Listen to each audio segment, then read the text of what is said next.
бар асари таркиш дар кони зеризаминии Шӯроб ки ангишт истеҳсол мешавад, як куштаву чанд тан захмӣ шуданд. Масъулони ин корхона мегӯянд, бинобар фарзияи пешакӣ, таркиш аз газе ки аз дохили нақбҳои зеризаминии кон хориҷ мешавад, ба амал омадааст.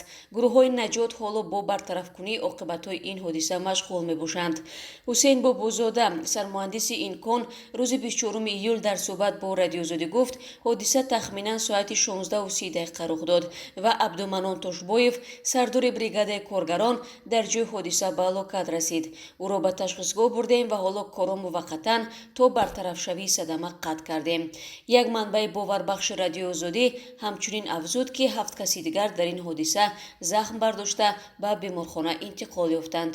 Тӯйчиқул Мурод Қулов, сардори минтақавии ҳолатҳои изтирории зеризаминӣ низ афзуд, ҳоло кормандон ба ҷои ҳодиса рафта кӯмаки аввалияро расонида истоданд ва дар сурати маълум шудани хисороти моливу ҷонии бештар маълумот ироа хоҳад шуд.